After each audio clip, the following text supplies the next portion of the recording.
श्री बिलोजी महाराज ने गुरु जम्बेश्वर भगवान का संक्षिप्त व बहुत ही सटीक परिचय दिया है, जिसमें वे बताते हैं कि बरस 7 संसार बाल लीला निरहारी, वर्ष 5 22 पाल एता दिन चारी, 11 ऊपर 40 शब्द कथिया अविनाशी, बाल गुवाल गुरु ज्ञान मास 3 बरस 85, परान से रुतिराणवे वदी मिक्सर नुवी आगले, पाल्टे रूप रहियोर दु इडग ज्योति सम्राथ ले।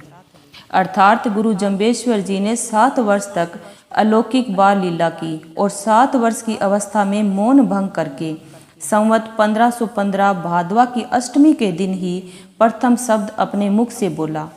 27 वर्ष गौ सेवा में लगाए। इस बीच माता हंसा व पिता लोहट जी का देहावसान होने पर अपनी सारी संपत्ति जनहित में लगा दी और 34 वर्ष की आयु में समराथल धोरे पर विराजमान हो गए। संवत 1542 में कार्तिक अष्टमी के दिन गुरु जम्बदेव जी ने बेकुंठ धाम से दिव्य कलश का आह्वान किया, जिसमें पवित्र गंगा इत्यादि सभी तीर्थ आकर समाहित हो गए। स्वयं श्री गुरु जम्बेश्वर भगवान ने पाहल बनाया और बिश्नोई मत का प्रवर्तन किया, जिसमें अनेक राजा महाराजा, किसान, ब्राह्मण, क्षत्रिय इत्यादि लोगों को 29 नियमों के आदेशों पर चलने की प्रतिज्ञा करवाई। संवत 1593 मिक्सर की नवमी तक लगातार मानव मात्र को ज्ञानोपदेश दिया। वह उपदेश शब्दवाणी नाम से उपलब्ध है। श्री गुरु जम्बेश्वर महाराज ने अपने इस काल में अनेकों शब्द कहे, किंतु सभी शब्द आज उपलब्ध नहीं हैं, क्योंकि काल की विकराल गति ने कवलित कर लिए हैं।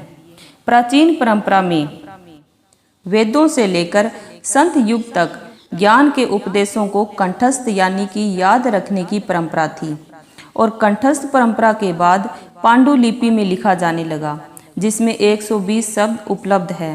इस वर्तमान भौतिक युग में विश्व शांति एकमात्र उपाय श्री गुरु जम्बेश्वर भगवान के नियम व शब्दवाणी ही है और ये सभी वेद शास्त्रों का सार होते हुए समसामयिक है।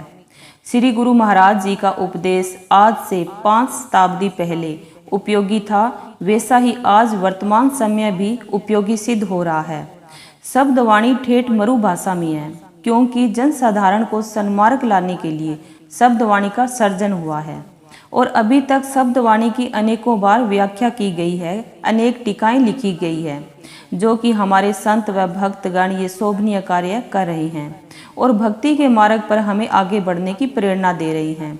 लेकिन फिर भी शब्दारा अर्थ अनंत है, जाने सिरजनहार, अर्थात अभी तक शब्दों के कई अंश अछूते से प्रतीत होते हैं।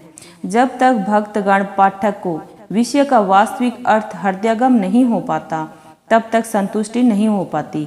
इसलिए हमें बार बार गुरु जमदेव के उपदेशों और नियमों को सुनना व पढ़ना चाहिए, तभी हम अपने बिश्नोई धर्म के मूल अर्थ को समझ पाएंगे और अपने धर्म से जुड़ पाएंगे। धन्यवाद।